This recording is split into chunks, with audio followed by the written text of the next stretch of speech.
good. Go ahead. Hi. So, actually, I wanted to go and reflect on some basic concepts, ideas, and, for example, what would be your definition of ego? Let's start there, and then I'll continue. What is ego and its application within our creation process? Yes. Well, that which is your perspective of self. In other words, that which is your physical faculty, allowing you to really exist in physicality as you are. And it's a big part of your creation process. It's the one that is allowing you to continue asking the questions. It is something that gets you to drive to that which is more inclusiveness. You cannot become more inclusive without an ego by your side.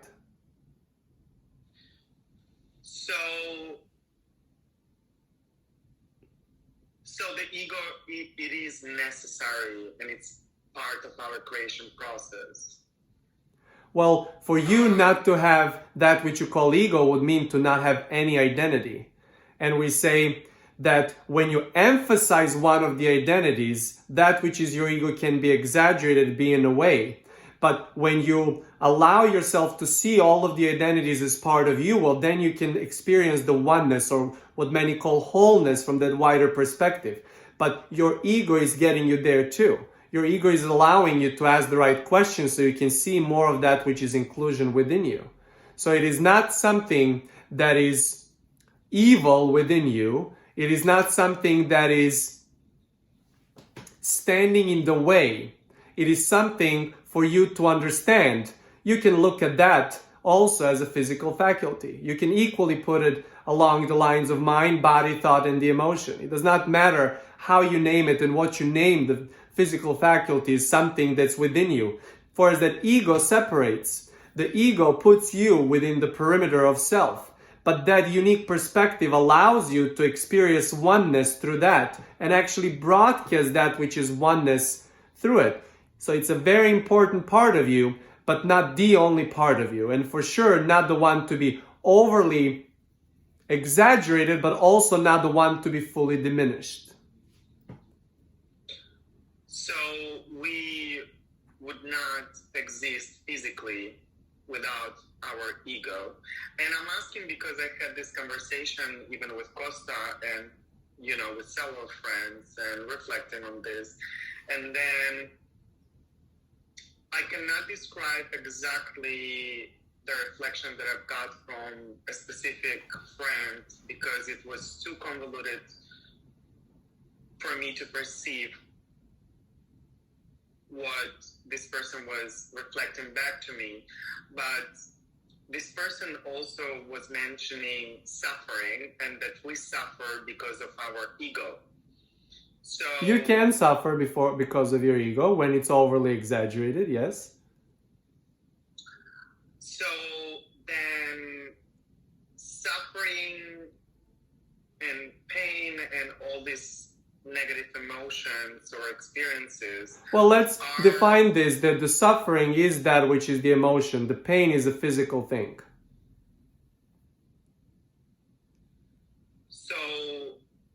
So you can have pain with or without the suffering. What is your definition of suffering? Well, first we want to bring to your attention that this which you call definition is really, definition is movement. If there is any definition, it's movement. Everything beyond that, when you say definition, you want to have something finite. So let's talk about that for a moment. What is your necessity to have definitions? Well, when I ask about definition, you're asking to define. And when you ask to define, you're asking to put something in a form, to give it a shape. In other words, this is your ego talking. Yes. Okay. So how then I So would instead of understand? trying to define something, you want to get yourself to the wider perspective so you can sense the knowing, so you can sense what it really is, so you can really experience things from a perspective of one.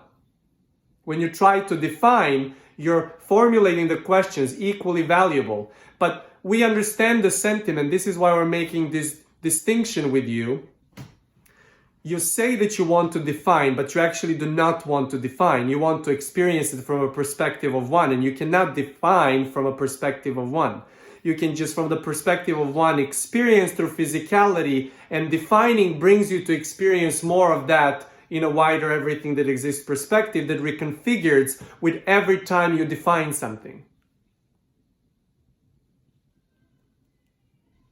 I'll have to listen to that. We understand because you want to define something that is truth, and we're saying definition of it really and the truth is not what it is. That would mean it's really set and defined from a perspective of self. This is what's really troublesome with a lot of spiritual organizations, or with a lot of religions, or with a lot of opinions, or with a lot of rules and regulations, that everything needs to go ahead and be defined. And we say, if everything is defined within the definition, so what's the discovery about?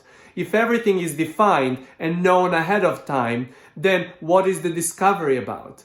Where is the place of the doubt we talked about earlier with a friend, if everything is defined? And so you do not want definitions and definement. You want to see the movement and see it from a different perspective based off of what you have going on, and based off of where are you in a creation process with the flashlight of attention, based off of what is at that moment needed for you to experience, or what are you looking to experience in that particular moment. So can we raise beyond our ego? How would that... You do it every time you unfocus. You do it every time where you do not care to give your attention outwards. You do it every time where you can sense the oneness. And then oneness, once applied through your physical faculties, you can then direct your ego versus ego directing you. You can direct your mind instead of mind directing you. You can direct the body instead of body directing you. Whereas when you pull out to the wider perspective, you see who is playing what part in that which is the game of oneself from your unique perspective that you're currently in. In other words, you can emphasize the ego so much that you do not see that there is a wider perspective, and that's when you get to compare quite some. You can be on a way of seeing others as reflections, or you can really have perspective from one and seeing that it's everything and everyone else is you from a different angle. In other words, your physical faculties allow you to receive it. Your ego allows you to receive it, but it's not contradicting it. It's not in a way of you seeing more of that which is inclusiveness, but plays that which is its own role in your creation process. Yeah, but if seeing it allows me to see it physicality, which is finite, that perspective. For your physical iteration, yes. And so Okay. what's the trouble with that? No, I'm just curious. I'm just curious, and I'm really, really excited about to integrate more of that and have a broader knowing on that topic, and then see how I experiencing within my own life experience. And also, so now I want to go to another basic, which is the, feeling good. So as far as I understand now, feeling good is not really being in alignment. It's one of the tools to get to alignment. And so why do then there is this emphasis on that feeling good is the most important? Who is emphasizing that? Well, I've heard several people and teachers, saying that the most important is to feel good. At that Which moment, for someone, it is the most important. At that moment, for someone, it is the most important to see the variety from a different angle. We just spoke to a friend about this too. They're the ones who are experiencing that which is predominantly ping pong of a question, problem, question. Everything is along the way. Kosta was just talking to a friend yesterday about that too, seeing that he's worried, seeing that he is really struggling with that, seeing that he's really suffering even with no physical pain. In other words, suffering some of those thoughts because he is predominantly in that place of survival, even though he does not even know what he is trying to survive from at this very moment, for as all of his basic needs are there. But sometimes there are those people who are there, and they are directed by so many wonderful teachers to get to see and to emphasize that which is a positive emotion, but not to get and hold on to the positive emotion and try to keep it forevermore, but to see that there is different kind of experience available. And it can be predominantly that experience. And it's okay for that to be the predominant experience. And that really, in the nature of everything that exists, is the balance that's happening at all times. And that they can be on any part of the balance that they are, of that balance that they want to be for as long as they want to be. And so it is very important step in recognizing the power of that which is the feeling system as a tool to show you where are you in your creation process. But once you understand and once you've had enough of that, and once you see that even when you are having all of these wonderful positive emotions over and over again, that it's some other times you're having something that is experienced through variety, then you see that there is always going to be the dance. And once you know that that good feeling of emotion is not infinite from your physical perspective, even within the day of infinite moments that you can have certain thoughts, even there it's not happening at all times, for as it's natural for you to give attention to, you can then see and release that which is trying to hold on to, like you used to hold to negative emotion, now holding on to positive emotion, and not hold on to anything, just enjoying the ride. For as you can really enjoy, as we said, you can really enjoy the feeling of asking the question, even though it's not the same like the feeling of receiving the answer, but it can be equally satisfying in the process for you. And then In other words, what you're trying to say was to find a definition of positive or negative. And we say, do not try to define it. It's a one really wonderful flow that's been happening, and all you gotta practice a little bit is where the flashlight of your attention is going. Your flashlight of attention is coming from that which is eternal bliss and ecstasy, and therefore you can predominantly have that experience too within that which is more inclusiveness that comes only because of your physical experience that you're having right now. Okay, so that's pretty clear to me, I think. I want to ask you about happiness, and once you define happiness as the ease within the ease, it was something along the lines like happiness is the ease with which we perceive the movement.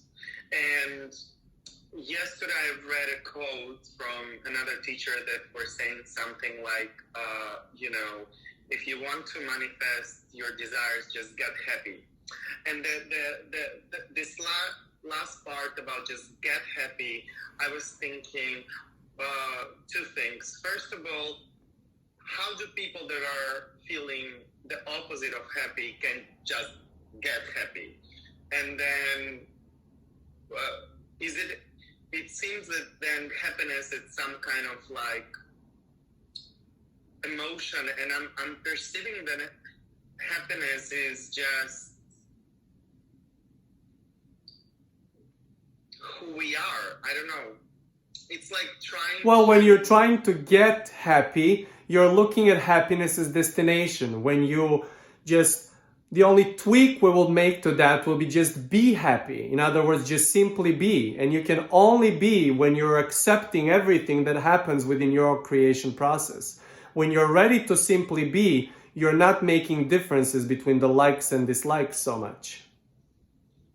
Happiness is not only your likes. Happiness is your whole creation process. Happiness is knowing the value in everything that you're experiencing. And happiness is knowing you always have a choice where to point your flashlight of attention. And yesterday also, oh my God, yesterday, yeah, I was focusing on so many, I was so curious. And then a brilliant friend, had a conversation with another teacher, and he was very excited. So I listened to that clip. You know, he asked a question about if there is, it was something like that. I'm going to paraphrase. So it's something like, if there is two ends of the stick, wanted and unwanted, then I don't remember exactly what he asked, but I remember the answer basically saying that source is well-being and is all positive, and negative is only our construct of thought. So we only can perceive negative through, you know, focusing on that through our thoughts, so to speak. So my perception is like source is above negative and positive. You know, so actually, is source positive, or how then source, again, I'm looking for... Well, that which you call source is balance. So is balance positive or negative for you? It's from your own unique vantage point. But everything that exists, universe, God, source, is that which is in balance in the movement continuously. God is movement, source is movement, universe is movement, in a balanced experience at all times, consistently expanding in so many different ways, but in essentially consistently in balance. And therefore, that which is the preference of variety is happening from your unique perspective. But you're trying to decipher something with your mind and with your body and with your thought and even with your emotion, that it's really beyond all of that. When you go to the wider perspective, when you unfocus so much, you do not care about defining that and trying to put labels. In other words, you cannot define and give definition to that which is source. Yes. And okay, and so now I want to talk about manifestation and intuition. Intention. So how do both play with each other in order for us to experience our desires in a physical form, not just as an idea? And so how does intention apply to manifesting what we desire? Well, you get to the perspective of one, you receive that which is the idea by getting the clarity of it. In other words, you observe and choose, get the clarity of wanting, and then when you release the clarity of wanting, you are in discovery of that within your experience. In other words, whether it's a faster or slower manifestation, sometimes you receive it in a form of an answer and that's satisfying, but sometimes you want to see it. And if you did not see it in your physicality, you go and really curate some extra to that question.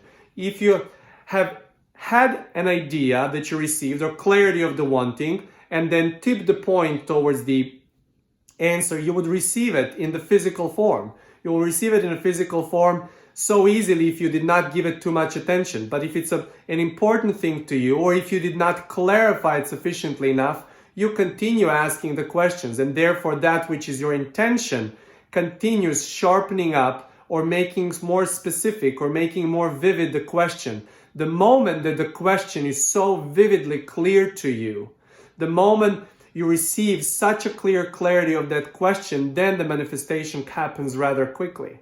In other words, until something shows up into your experience, it's not that you've asked the question and then you really forgot about it. That happens in a larger period of time when you think about it. But that last piece of that question, even if you never thought about it. So let's say you had a thought or an idea about something years ago and never thought about it at all. That last piece of puzzle of that question evolving through other questions becomes this clarity, and then you receive it. And so you're asking until you see it in physicality, or you're asking until it does not matter if this is in your physical reality. In other words, if this desire shows up in physical reality and then you take that manifestation of received idea is sufficient.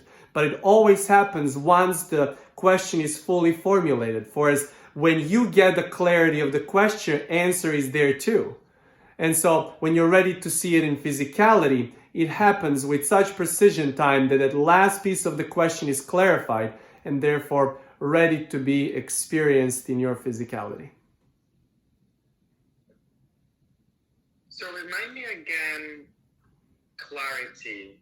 I'm all looking for definitions today, but can you expand on clarity? How does clarity feels or... Clarity of the question, equally valuable as the clarity of the answer. In other words, clarity of desire launched, the same as the clarity of desire received. In other words, there is clarity when you're experiencing desire that you've once pondered upon. There is a clarity about that. And so from that clarity, you're moving on into experiencing new question that will bring you the new answer and so on and so forth.